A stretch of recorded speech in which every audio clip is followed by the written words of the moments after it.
There are 27 moons around Uranus, and Zion Williamson wants to bury his face in every one of them. Who dat? Welcome in, Saints fans. God bless to you. Hope you're having an amazing Thursday.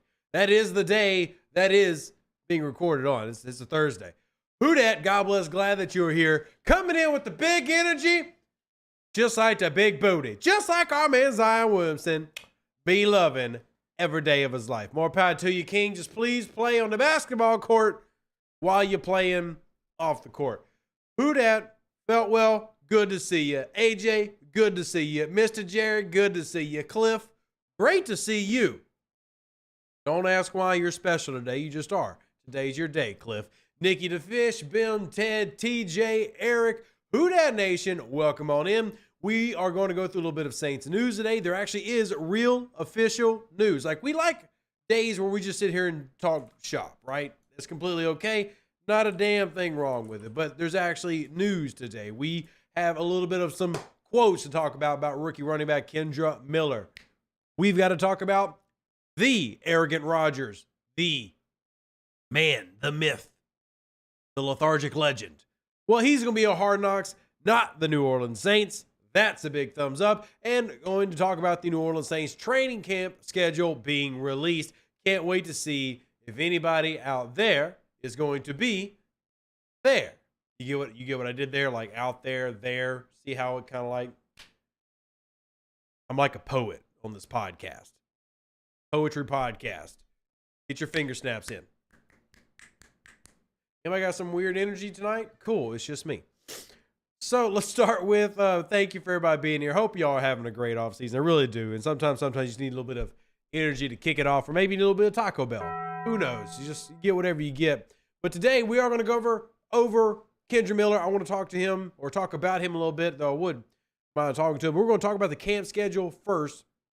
2023 camp schedule has been released, and hopefully you're excited about it. Personally, I absolutely am. Presented by Rouse's Market, the New Orleans Saints are going to start their camp Friday, July 28th. That is awesome. And then part of the NFL's Back Together Weekend Initiative practice at 9 a.m. Saturday 29 will be open to the public. So the 29th, y'all, that's like 2 weeks away. Y'all do some quick maths. That's pretty daggum soon. All bleacher seating for practices at the Oshner Sports Performance Center will be covered and misted, providing fans with shade and a more comfortable experience. Upgraded concessions and merchandise sale options will be once again available to fans, and autographs will be available from Saints players after practice. Tickets for the Saints training camp presented by Rouse's Market practices open to the public are free of charge, but capacity is limited. You can reserve your tickets for open practices by registering at NewOrleansSaints.com. Hop up over there if you want to. Yes, I did just read straight off the email because I wanted y'all to know. Hot off the presses just got said, and you can start to register for those Wednesday, July 19th at 10 a.m. So if you're listening to the podcast, no matter when you're listening to it, July 19th, 10 a.m., get on the list because we know how this goes. This isn't Atlanta, ladies and gentlemen. This isn't Tampa. We take football seriously here. As my man Jono says, it's more than a game. So if you don't get your tickets, you will not be there because it is going to fill out. We could be going 4-13. You don't know. We could be going 13-4. But every fan will be there in full support, in the heat, in the warmness that is a hot, holy, it has been a hot summer already. But the end of July, August is here, which means it's time for Saints training camp. And thankfully, you will have the bleachers covered and misted. And you might want to bring your own refreshments, water bottles. You might want to bring a whole fan. It's going to be a hot, sticky summer, but I think it's going to be worth it. So training camp starts there. If you can make it, I encourage you to get there. I'm excited, and I really want to see how many people, raise your hand if you're in the chat right now, are going to be there. Raise your hand in the chat. How many of y'all are going to be there? Obviously, it's going to fill out, but I'd love to see as many Who Dat Nation there as I can, but I'd love to see as many Who Dat Confessionals there as I can. Bim says that humidity don't play. Humidity don't. Humidity rides the bench, but it kills you. Humidity's riding that bench, but it's like a 20 million cat spot. Like, it ain't playing, but it's still hurting. Like, damn. Oof. Oh, Rainey says they're going to be there, and they're in Shreveport. First off, I'm sorry that you live in East Texas.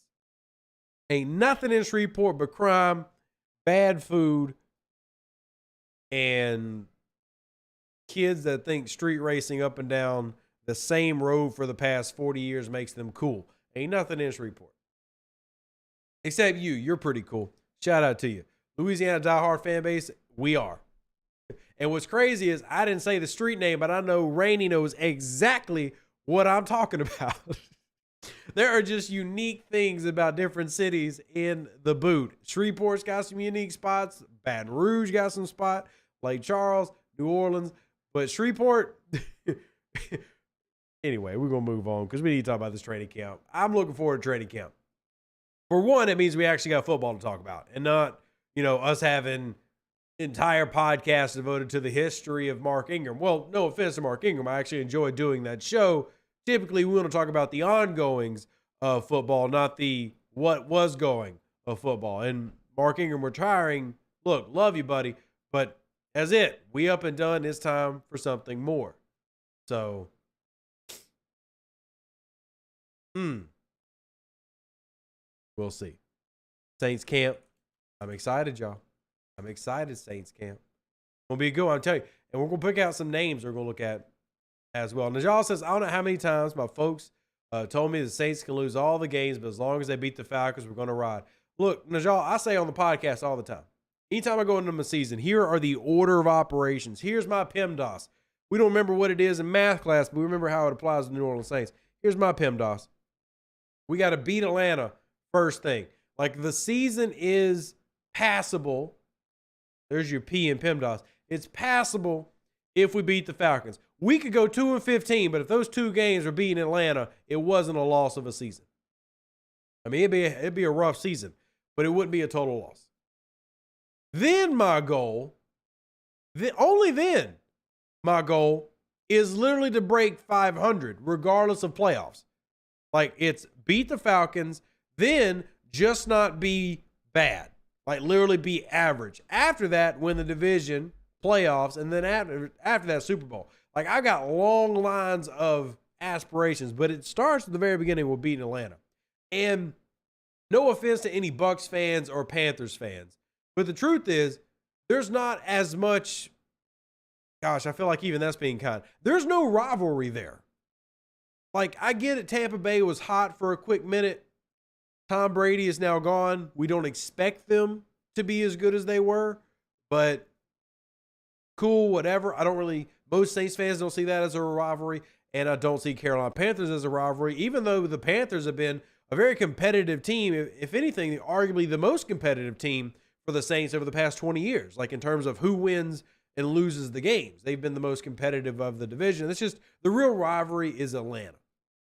So that's why I'm looking forward to training camp, so we can start seeing these players getting ready. Full schedule for training camp. I told y'all starts on Friday 28th, and these are open to the fans, but Friday, July 28th, 9 a.m. to 11:30 a.m. Saturday, July 29th, 9 a.m. to 11:30 a.m. Monday, July 31st, 9 a.m. to 11:30 a.m. I'm going to see a theme here, so I'm just going to skip the when it ends. Let's just go with when it starts. Friday, August 4th, 9 a.m. Saturday, August 5th, 9 a.m. Sunday, August 6th, 9 a.m. And then finally, Thursday, August 10th, 9 a.m. These are all of the training camp practices that are open to fans. So if you are wanting to attend, these are the 7 opportunities you're going to have over the course of about 2 weeks to go and see them in camp in person. So there you have it. If you haven't, write those numbers down. Remember, the first time that you can go apply for these tickets is July 17th. So you want to get those registered in, because even though it's free, there is limited seating capacity. So they don't just let everybody in. You can only get the whole city ain't going to be there. The whole dome ain't going to be there. If you're not in, you're not in. So those are your 7 opportunities: the 28th, the 29th, the 31st, the 4th, the 5th, the 6th, and the 10th, 9 a.m. to 11:30. Those are the training camp practices open to the fans, which I think pretty cool. Pretty cool. And again, hopefully a lot of y'all get to end up attending. Gunham says, who dat, Rev? Saints NFC Championship game. Go Saints, go.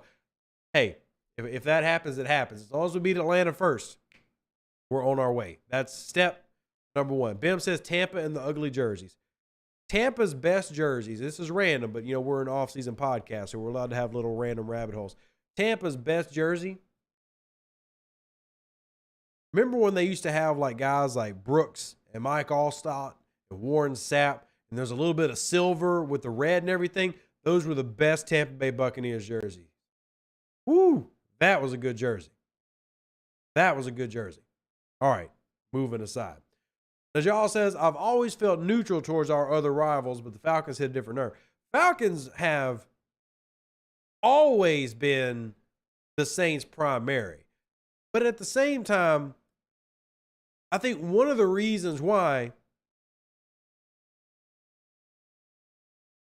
I feel really bad by saying this, I got to bring up bad history, but I think the reason the Saints and the Falcons is the main rivalries, even the Saints have had other rivalries, y'all.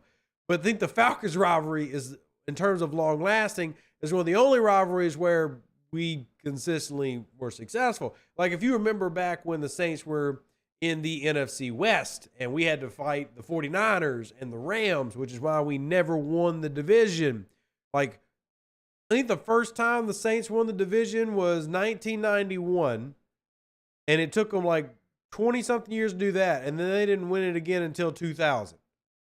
So before literally the entire 20th century, the New Orleans Saints won the division one time, and they started in the division in 1967. So that says a lot as it is, right? But I think when it comes to going head-to-head with the Atlanta Falcons, the biggest thing is just they've been kind of on equal footing. They started around the same time. They've had equal struggles. But finally, and this is something that I give really big props to New Orleans Saints for finally freaking doing. The New Orleans Saints have 54 wins in the regular season to the Atlanta Falcons 53. Now, technically, it is tied 54-54 because the New Orleans Saints did lose a playoff game to the Atlanta Falcons. But in regular season play, New Orleans is 54, Atlanta's 53. Hopefully this season we can extend that number and go, 56-54. And really push that. But I think that's also been part of it is the Rams and the 49ers were just legit teams in the league in the 80s and the 90s and even in the early 2000s. And New Orleans was never able to really break that. But you had that real rivalry with Atlanta. But there's other reasons for the rivalry with Atlanta as well. But I think that's one of the reasons it is stuck the way that it has. But it never really existed with the Panthers. The Panthers, they just came into the league in the early 90s, and Tampa, I don't know. I honestly, an older Saints fan would have to explain why there's never really been that rivalry with Tampa. It just never really has existed. I've never really seen Tampa as this big rival. I get that they're a division rival, but it's always been Atlanta Falcons. And when I think big rivalries in the NFL, I think Chicago Bears, Green Bay Packers. I think Atlanta Falcons, New Orleans Saints. I mean, it's a real deal for me. I legitimately put them in those conversations. Kansas City, Raiders. I mean, I have New Orleans in that same arena when it comes to not only just fandom's part of it, but the teams themselves. Hating it. Reginald, good to see you. Who Dat family? Hopefully you are doing well. Mr. Don says, I've always hated the Falcons, but I can't lie. I like the Jamal Anderson, O.J. Santiago, Dirty Bird dance team in the late 90s. The one that went to the Super Bowl and lost? Cool. Yeah, Atlanta's gone to the Super Bowl 2 times. The Atlanta has lost the Super Bowl 2 times. More power to them.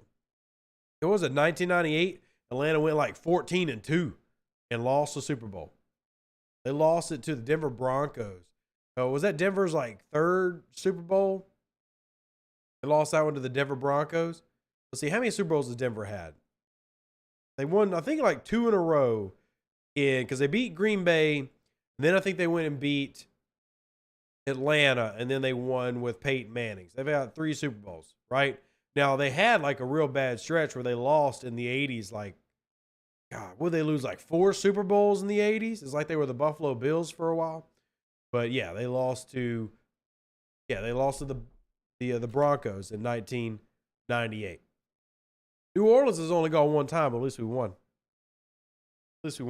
Reginald says, let the games begin. Training camp wars, Penning versus Davenport, fight iron sharpens iron. Look, I want to give a little bit of love to some of our friends over on Saints Twitter, because one of the funniest moments ever happened. And that's, well, y'all know every year we have official player photos that come out, right? Everybody can recognize that official player photos have come out. Y'all have seen some before. Like, y'all are cognizant that these are things. Well, official player photo for Marcus Davenport for the Minnesota Vikings has come out. The man's wearing number 0. Saints fans quickly use this as an opportunity to troll the now Minnesota Viking, and I will show the Saints fans who are watching live what that is. It is one of the best renders ever done on this show. Technically, it's done by Nicola84. Shout out to Nick. Appreciate you putting this together. But for those who are listening to the podcast in their car, in their radio, wherever you might be, they have taken his jersey number 0 and edited it to 0.5. He is now half Marcus Davenport. This is hilarious. This is hilarious. Absolutely hilarious. So shout out to the petty New Orleans Saints fan base, which I will admit at times the pettiness can go a little bit far, except for when it's against Atlanta. You're always allowed to be as petty as you want against Atlanta. But this, by golly, is savage, hilarious, and I still want Marcus Davenport to have a successful career. I really do. But one thing I'll say about New Orleans is we're a little toxic. I'm sorry. We are. Can we be honest right now? I mean, hell, I'm a man with a big ginger beard and my shirt hanging out because it's hot as hell outside. So you might as well be honest, because if you're lying, you're dying. And if hell's any hotter than it is right now, I can't handle it because I can barely handle what I'm doing right now. So we can be a little bit petty. We can be a little bit toxic. But gosh dang it, do I love that as well. It's so much fun. So it's good times. It's good times. So that's what happened as well. I also want to go over Kendre Miller real quick. I want to give you all that little laugh. But we talked about in the last episode what it meant for Alvin Kamara to now not be exonerated, because Alvin Kamara could still very much face a suspension. And I'm curious to see the length of the suspension, whatever actually happens. But it has led to questions towards the Saints coaching staff about Kendre Miller and what it means for his role going forward and what their expectations are. I wanted to read this quote from Joel Thomas. This was asked, I believe, by Ross Jackson during OTAs. So I want to give credit to the reporters putting in the work. Shout out our friend Ross Jackson. And what he got asked was, what do you see in terms of, is he ready to apply that pressure now, or is it going to take time? Here's a quote from Joel Thomas, running backs coach for the New Orleans Saints. The first thing is that he has the ability to finish the long ball, referencing, obviously, Kendre Miller. You saw that against Texas and some of the other games. He's got this nice, smooth patience about him. That sounds very much like another running back in the facility. He doesn't panic in the hole. You always feel like he's falling forward. He's got good pad leverage. His feet aren't heavy. He talks about the size of his feet, but they aren't heavy, and they don't get stuck in the ground, and he has good contact balance. But beyond this, let's go past this. Here's where it gets a little bit spicier. Joel Thomas went on to reveal a little bit more about how the New Orleans Saints viewed Kendre Miller. And they said that he was a top 5 running back prospect in this draft with the quote, "Film don't lie." And in this, they basically expect him to be ready to go immediately, regardless of what happens to Alvin Kamara. They see him as a top 5 runner. They're putting him in the same breath as the running back you never heard of who went to the Detroit Lions at like pick 13. Still shocks me to this day. As the running back himself out of Texas. They put him in the same breath. They expect him to be ready to go right now. Now, when we did our film study on him, I would agree. All the things that he said were evident on tape, and I'm a firm believer in film don't lie, though you can never guarantee things are going to transfer. Obviously, we hope for Kendre Miller's sake and for New Orleans Saints' sake that they transfer. But his style of running definitely fits New Orleans. It definitely fits better than Robinson, who probably is the best overall prospect coming out as a running back in this year's class. But just because you're the best prospect doesn't mean you're the best fit for everyone. The style that Miller has is a just straight carbon copy, just paste him into the New Orleans offense. Definitely some areas that he needs to grow on. We covered that in a film study. We're not here to just like blow smoke up Kendre Miller's butt. He's not going to come in as a rookie and be the best running back in the league. But there are definitely things that you can see and that Coach is talking about in these quotes, how you're going to potentially see an immediate impact at the NFL level. And I think it's gotten lost because of Alvin Kamara now probably not missing as much time. And then you brought in a legitimate stud of a running back. I think he's really, really good. I've definitely said that his touchdown numbers are a little misleading to how good he is. And it always worry that people think I'm trashing him. And I'm not trying to trash him. I'm just saying that he ain't that good. Like, he's good, but he's not 17 touchdowns every year good. He just had an insane year last year, 1,000-yard rusher. I still think he's very good, but he's going to be part of a great committee, but don't expect 17 touchdowns again. I expect Jamal Williams to get somewhere in the 5 to 6 touchdown range, and that'd be completely okay because the committee of New Orleans is going to work really, really well. So, Swag Daddy, you go get that money, you secured that bag, and now you go get those yards. But Kendre Miller is expected to come in and do the same type of thing, as in they expect him to have an immediate impact. They don't expect Kendre Miller to come in and be a sideline player, going by what Coach Thomas is saying here, the running back coach for the New Orleans Saints. To give you a reference, going back into a few years, this has been a few years ago. Remember, Alvin Kamara was a rookie at one point as well and was second fiddle. When he was second fiddle to Mark Ingram, he had 120 attempts, which was the least of his career, but averaged 6 yards to carry and had 8 touchdowns as a running back, and then 5 more touchdowns as a receiver. So it was still used quite heavily early on. And if you manage to have Kendre Miller have that type of a year, well, then you would have the same thing happen that happened to Alvin Kamara, which is he was second-team All-Pro, Pro Bowler, and he was Offensive Rookie of the Year. If Kendre Miller comes through, has 13 total touchdowns and 1,500 yards from scrimmage as a rookie, he's going to be Rookie of the Year. I feel very strongly in that. So, hell, maybe somebody else is out there trying to outperform him. But what I wanted to just kind of really point that out is this is what they are seeing and expecting from him. Now, for those curious, we talked about training camp earlier. This is one of the ones that you need to be watching. Does it look like everything that is being talked about, all of his tape, is transferring to what we're seeing in camp?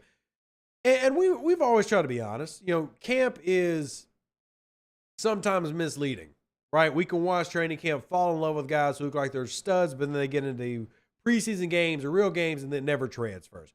But there are still some things you can see start actually applying and putting in that pressure when we put them in situations with other professional athletes at the NFL level, which is what you would be doing here. You're putting them in NFL level competition. You're going to have him go against Pete Warner, Demario Davis, even when he's in his shoulder pads and helmet, but shorts. You're still going to be able to see, does he have it or does he have to work towards it? Now, according to Coach here, and this is off-season talk, but according to Coach Joel Thomas, he has it. Like, it's there now. Now, as a fan, you are properly, hopefully, a little bit trepidatious. You don't want to believe everything you're told right now. And I think that is a completely legitimate response. But Coach Joel Thomas is here to tell you that, or he is saying verbatim, he's got it. And that's pretty exciting for me. Now, to add more context of why I think it's important that Joel Thomas is saying this. Joel Thomas has been the Saints running back coach since 2015. Hold on. Wait a minute. Somebody else was a rookie running back in that time frame. Alvin Kamara. Now, one running back coach cannot be given all the credit in the world of spotting and developing and creating the greatest running backs of all time. I'm not saying that. What I am saying is that maybe Joel's words carry a little bit more weight than, a running back coach talking about a team that's got a 4th-round running back and a bunch of UDFAs, and they just lost 3 games last season. Joel Thomas helped with Alvin Kamara. And keep in mind that this is something that Joel's been doing his entire career, right? Joel Thomas is a running back guy. Which, fun fact real quick, I am curious if anybody can guess this. I'm really curious if anybody can guess this. When did Joel Thomas first meet Drew Brees? Random question to the chat. Nobody knew this was coming. But I just wanted to see what happens. When did Joel Thomas first meet Drew Brees? It's just a random Saints fact. I'm going to give chat a couple seconds to answer, and then those who are listening will get the answer. Just random little fun. Joe says, I think running back get the best out of preseason games than any other position. Possibly. TJ says Purdue, and that would be correct. Fun fact about Joel Thomas. So he's been the New Orleans Saints running back coach since 2015. Prior to that, he's with Arkansas as running back coach. Was also with Washington as a running back coach. Going all the way back, he was even with Purdue as the running back coach. But in 2000 and 2001, he was a graduate assistant working with the coaching staff of Purdue while Drew Brees was the quarterback. Fun fact, just figured that I would throw that out there. I just felt like that was a very cool little fact that maybe y'all would appreciate. Figured that's a fun little fact. Maybe some of y'all would appreciate it if you didn't already know it. But to Joseph's point, I do think that you can see a lot from running backs in preseason. I won't say why. My personal opinion, and I've said this before, running back is the easiest to translate position from the college game to the NFL game. As in, if a guy is legit and has the stuff in college, it is easier to translate that to the NFL than a wide receiver, than a cornerback, certainly than a quarterback. That is the most transferable position in football is running back, which in this case bodes really, really well if you're the New Orleans Saints. Hopefully, right? Hopefully. Now, I guess the one drawback to us not being on Hard Knocks is that we won't get to see that in depth. Personally, I'll take that trade-off. I'm not a huge fan of Hard Knocks. That's just personal opinion. You're allowed to like it. I am actually quite glad that Arrogant Rodgers, the Joe Namath of narcissism, is going to be leading the Hard Knocks program this year. And y'all can send me checks, all future writers who use those, because those were brilliant titles if you want to be someone who stirs the pot in New York, which is literally the entire style of New York sports media. So y'all can just write the check for those two, Arrogant Rodgers and the Joe Namath of narcissism. Those are brilliant. But all that aside, you're only going to be able to see Kendre Miller with your training camp appearances. We got 7 that fans are active in. Joint practices, which we'll probably get a lot of tape from, and probably even have opportunities to have fans at those if you travel to those practices. And then preseason games will be your opportunity to see, does Kendre Miller have it, just as Joel Thomas is saying that he does. Oh, man, I feel like I'm in season form, Black Fairchild. I feel like I'm there, buddy. I feel like I'm pro ready. I feel like I'm ready to go. I feel like I'm ready for a football game. Damn it, I want to run through a tunnel right now. Just not very far because I'm old and fat. But Arrogant sounds like a hater to me. You damn right I'm a hater.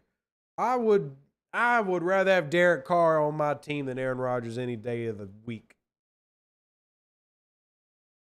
Look, I'm not saying that I would put the failure of the New Orleans Saints ahead of the success of Aaron Rodgers, because I wouldn't. If I legitimately believed in my heart and soul that Aaron Rodgers would take the Saints to the Super Bowl, I'd want him here. I just don't think that would happen. I really don't think that Aaron Rodgers is taking the Jets to the Super Bowl either. I would put aside my disdain for his attitude and some of the stuff that he does if he took us to the Super Bowl. I just don't think it's going to happen. So I just don't like him. That's cool. But hell, I ain't alone. His damn family don't like him. My family don't like me. So I guess I am Aaron Rodgers. I am the Aaron Rodgers of New Orleans Saints podcasting. You heard it here first. Super Bowl isn't the only measure of success. Tell that to the greatest of all time, because the greatest of all time are two names, and everybody talks about their damn Super Bowls because of it. Tom Brady and Montana. And why do they get called the GOATs? Well, he won 5 Super Bowls, or he won 17 Super Bowls.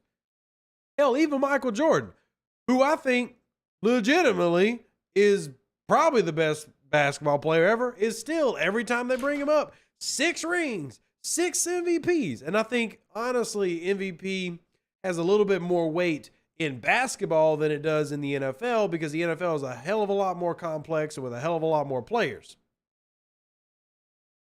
But generally speaking, most media people measure by Super Bowls, which is one of the reasons that Drew Brees constantly gets snubbed from so much. He only got 1 Super Bowl. It's why almost nobody except diehard football fans talk about Dan Marino or Dan Fouts. Well, they didn't win Super Bowls.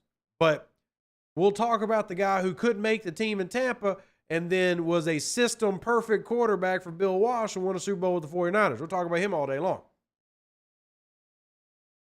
Talk about that man all day long, that supposedly Taysom Hill was the next coming up. So, Demetrius says Jordan changed the game basketball irresponsible of his 6 rings. I 100% agree with you. But that's not the point that gets brought up. That's not the point that gets brought up. And you know that, Demetrius. What gets brought up is the rings, not that he changed the game. That's not what he brought up. Yeah, TJ, he got traded because he couldn't become the starter. Couldn't become the starter. And by the way, I'm not agreeing that the media people are right. I'm just saying this is how the conversations go. I'm not sitting here like defending the arguments or saying that I'm agree with them. I'm saying these are how the arguments go. So whether we like it or not, we have to address that's how things are. I'm not saying I agree. I'm simply saying that we're in the minority. Nobody's going to consider Drew Brees as a top quarterback of all time, even though he rightly should be, because he holds records that will not be broken for a long freaking time, if ever. Nobody puts him at number 1 except most people in New Orleans. That's just a fact. Just a fact. Eugene actually brings up a great point. The greatest tragedy of the Nola no calls, the way legacies will be impacted. How are Brees and Peyton viewed today with another ring? Cam Jordan. I have to agree. And the truth is, TJ, just like the American political system, the viewpoints that we base and that we hear and that become known and thus by simply being repeated fact are simply products of the uninformed. Just like your average American voter, your average American football watcher / analyst / podcaster is that same uninformed bunch. And that's my whole point, TJ. You're making it for me. So we're fighting a losing battle there.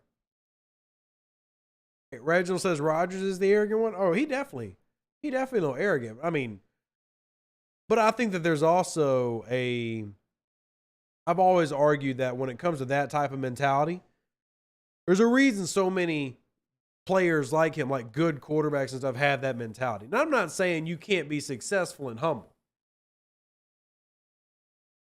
I'm just saying that sometimes you got to be a little off and be a little special, like really good and really cocky to dominate.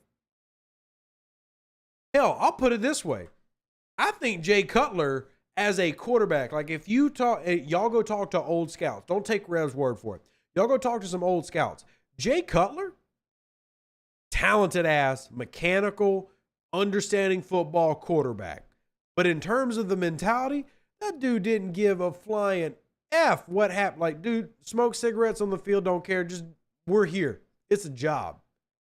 Didn't have that arrogance or that passion. But in terms of ability, that dude's one of the most talented quarterbacks to happen in the past 3 or 4 decades. And y'all can go talk to old scouts, they'll tell you the same thing. But that little bit of extra that some people have that make them winners and dominators, he didn't have that. Aaron Rodgers has had that. Now I think Aaron Rodgers went from that state of mind to like a little bit of a prima donna state of mind, and maybe he gets it back in New York, who knows. But Drew Brees is like that. Like Drew Brees on the field, cocky, arrogant, I'm the best. I mean, I know That's not the image most people like portray Drew Brees as, but truthfully, that man would talk his talk. And that man had that mentality of, I am a dog, I'm the best. And that's a thing. Sometimes that also turns you into an arrogant mother trucker. And that's okay. I mean, it's not okay, but you know what I mean from a football perspective. But good point, Eugene, about how it changes legacies. AJ says Drew Brees is the greatest passer of all time. No debating that, but people will debate that a lot, AJ. That's the thing. You go on any major sports talk show right now, any of them, and see if they don't debate that, and see if by the end of the debate they have not determined that Drew Brees is in fact not the greatest passer of all time. He simply had the most opportunities. I'm just saying, and I agree with you, by the way, AJ. I'm simply saying what you would probably hear. John says, haven't watched in a while. Damn, that beard is getting long, my man. Looking like a Celtic warrior. Thank you. Thank you. I appreciate the compliment. Very kind of you. I actually just like brushed my beard and everything. I did it on stream. For those who listen, we don't rep like a beard product or anything here because, well, nobody's paying me to. But I do rock my beard. I try to keep that thing clean. I got my beard oil. I got all the stuff I need to be a man. I got a nice beard. I will say, in terms of beards, I feel kind of bad for the guys out there who can't like grow a full one. Like they can grow a beard, right?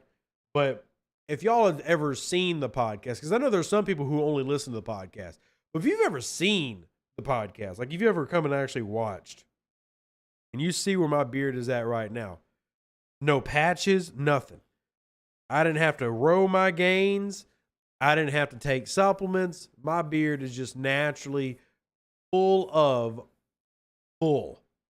I got it. I got my lavender scented oil, my herbal spices and dices, and a thick freaking beard. Genetics was good to me in that one regard. Anyway. But I appreciate the comment, Jonathan. I hope you're doing well. And the energy tonight has been fun. We're just trying to have a good time, hang out with all the awesome people that are Who Dat Nation, and get ready for training camp right around the corner. Now that we got the dates of the practices that we can attend as fans, can't wait to see New Orleans Saints doing real football. Because I enjoy these off-season episodes. And by the way, if y'all haven't joined the Discord, we have several people who have pulled in the Derek Carr prediction that we have going on. If you haven't put your Derek Carr predictions in, you need to do them now. Anything after the preseason will not count. But our Derek Carr predictions, whoever wins is going to get some free merch. Potentially, if I can find it, I got some signed Saints jerseys I can still give away. Make sure you get your predictions in for what you believe Derek Carr is going to do this season. My prediction, y'all don't really care about that because I can't win myself, but I know TJ put in that he only believes Derek Carr is going to throw 26 TDs and 12 interceptions. He think Derek Carr going to stank. He think he's going to be boo, boo, boo. And then you have other people in the chat who are hella confident that Derek Carr is going to come in and just dominate, including a certain someone, I'm going to give him a little bit of love, who said 37 TDs, 8 INTs, and 4,800 yards. Like, golly, that's a lot. But get your predictions in because we will be doing some giveaways this year and having a lot of fun. I think it's going to be a good season. I think it's going to be an entertaining season. I don't think necessarily we're going to win the Super Bowl, but I would love it if that actually happens. That would be fabulous, like absolutely incredible. That would be just the highlight of my day. That would be wonderful. Wunderbar. But get them in. If you haven't already, join the Discord. Completely free to join. And I think we have some fun there too. So join the Discord and put in your predictions so we can make sure that we have you counted. Because if you're not there, then you can't win if you're not there. Simple as that. You can't win if you're not there. Carr, in a perfect injury-free scenario, would have him go for 4,500 yards. I'm here for it. I would love to believe that's the case. I also believe that Marcus Davenport was going to have 10 sacks his last season in New Orleans. So, is what it is. I just traded Levi and Bert for Carr, my Dynasty Money League. I'm all in. Damn, Jonathan over here making horrible life choices based on fandom. It can't go wrong. Just kidding, Jonathan. Of course, Derek Carr is going to dominate. He's not going to do like his brother did for several years. He, in fact, is going to be good. But you did make a little bit of a... Honestly, that I don't even see like that much of a risk, to be honest. It really doesn't. Lester says, do you think Lucas Kroll with hard work will become Graham-like? No. Should I have been as honest and quick to answer that as I was? I probably shouldn't. Should I? Damn, now I feel bad. Now you got me feeling some type of way. Can we go back in time, like 60 seconds, where I don't feel as bad as I do now for doing that man like that? Damn. Now I feel bad. But no, I don't. And here's why. People don't just become Graham-like. Jimmy Graham was special. Simple as that. Jimmy Graham was unique. Jimmy Graham was not something that just developed. It happened. I don't think Lucas Kroll is that level. Now, I don't think that Lucas Kroll can't be developed into a really good player, but Jimmy Graham was just special. And JT, good to see you. He going to hear, I know, AJ, I feel so bad. Like, I wish, technically, I could take this down and delete the podcast and y'all, snitches get stitches, so y'all wouldn't snitch on me. Nobody would ever know. But do I think Lucas Kroll is going to develop into Jimmy Graham? No. Like, we saw Jimmy Graham starting to go off as a rookie in 2010. I mean, he had 5 TDs that year. That was just a smidge. Like, that was just, he still needed to learn a little bit. Like, he still just, it wasn't all there for him yet. Lucas Kroll just had an entire season of nothing but special teams like snaps. I think he played 11 snaps in one game. Lucas Kroll got called up for one game. He elevated for one game on the practice squad. It was like, the last game of the year or whatever? Lucas Kroll will be further along to being Jimmy Graham if he was going to be like that. But that doesn't mean I think he's going to be bad either. I would love to see him develop into something special. But Jimmy Graham was an all-pro. Jimmy Graham was the focal point of an entire Saints offense. Entire Saints offense. Now, Pull My Finger says so special he sucked the rest of his career post-NOLA, but that's weird because Jimmy Graham actually made 2 Pro Bowls post-NOLA and caught, 10 touchdowns after New Orleans and was in his 30s making a Pro Bowl. So that's not sucking, sir. That's a little rude. The man played football till he was 35 years old and was still a top 10 tight end at 34 with Chicago. He just wasn't the best in the league. And honestly, Rob Gronkowski was better than him at all times, but Jimmy Graham for a long time was the best number 2. Well, let's not just disrespect the man because he went from amazing offensive coach to absolutely dumb up there in the great Northwest. So TJ says top 10 is a stretch 34. Not really, depending on what you value a tight end for. I value a tight end more in the red zone than I do between the 20s. Jimmy Graham in 2020 at 34 years old still had 450 yards and 8 touchdowns. 32 first downs. That's a top 10 tight end in the NFL. It just is. Like, even statistically, that's a top 10. Now, again, I'm not saying that he's like an amazing player, but I'm saying that 34, he was doing and scoring, which is the entire premise of how we vote who's a good player at 34 years old. Yeah, I'm not saying he was like, I wouldn't have taken him above Rob Gronkowski or anything.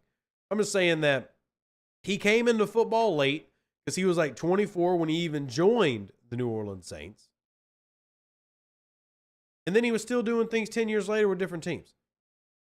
So I feel like it's a little bit disingenuous to say that he was awful, right? I just feel like that's awful. Anyway, that's just me. I'm allowed to have an opinion, and so are y'all. Every single one of y'all are allowed to. But You know what? I'm going to look it up. 2020. I'm curious now. Done got me curious. 2020 touchdowns. All right. Kelsey, number 1, no shocker, with 11. Robert Tonyan in Green Bay with 11 was number 2. Darren Waller with the Raiders, number 3 with 9. And then Jimmy Graham was 4th with 8. And in terms of yardage, I guess we'll sort by that too. Obviously, Kelsey, Waller. I'm picking people who had more yardage than him. Kelsey, Waller, Hawkinson, Gesicki, Mark Andrews, Noah Fant, Logan Thomas, Evan Ingram, Rob Gronkowski, and Hayden Hurst. And then we've got, Jared Cook here. And then you got Jimmy Graham. So yardage, he wasn't in the top 15, but he was number 4 in touchdowns. That's the whole thing, man. That's it. He was special. I mean, playoff appearances? And you can't judge any player in the world off playoff appearances.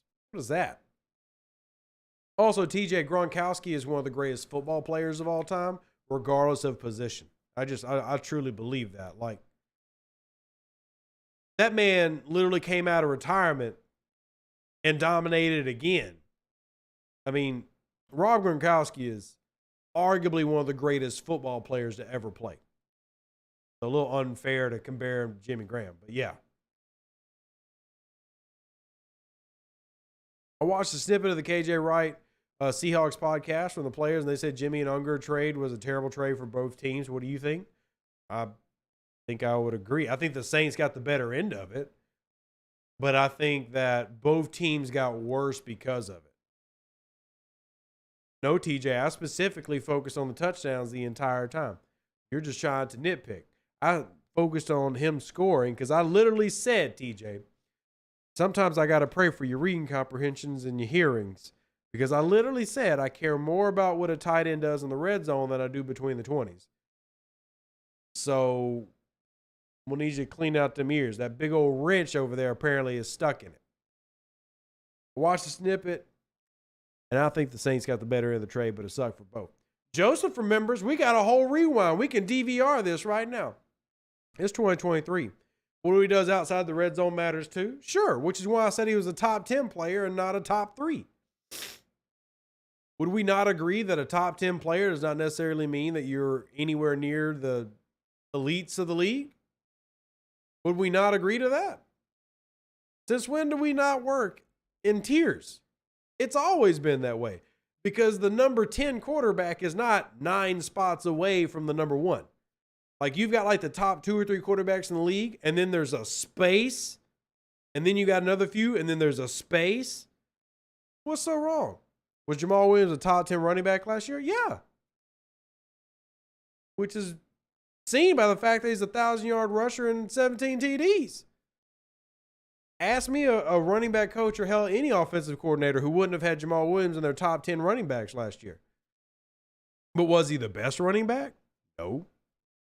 But was he top 10? Yeah. Yeah, he was top 10 last year. Hell, I think he was top 10 in yards, too. I'd have to go Google it, but I'm pretty sure he was top 10 in yards. Let's see. You would have had Josh Jacobs, Derrick Henry, Nick Chubb, Saquon Barkley, Dalvin Cook. And I'm not really naming any that are markedly better. And also, I just looked. He was literally number 10 for running backs in rushing yards last year. So he was 10th in rushing yards, first in TDs. So yeah, he was a top 10 running back. He was a top 10 running back. Graham lasted longer than Unger. Yeah, the Unger thing sucked. I like that the Saints got a first round pick and unloaded a contract they didn't want to deal with. But I definitely believe the Saints-Seahawks trade ended up making both teams worse. I just think the Saints got the better end of the deal of it. but both teams got worse because of it. And anytime that trade happens, obviously nobody's happy. Obviously nobody's happy. How long? Oh man, we've been going almost an hour again. I've been having these off-season ones be about 30 minutes, but we're going to go ahead and wrap up, y'all. I appreciate y'all. Y'all are amazing. Who dat?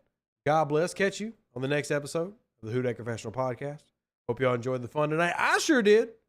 And we'll catch you on the next one. Deuces. That's me. Love you. Williams wasn't top 10 in rushing yards. He literally was. Literally was. Josh Jacobs, Derrick Henry, Nick Chubb, Saquon Barkley, Miles Sanders, Dalvin Cook, Christian McCaffrey, Travis Etienne. Yeah, I listed Justin Fields. So skip Justin. Sorry. Josh Jacobs, Derrick Henry, Nick Chubb, Saquon Barkley, Miles Sanders, Dalvin Cook, Christian McCaffrey, Travis Etienne, Aaron Jones, Jamal Williams. He was top 10, sir. It's okay if you can't do math.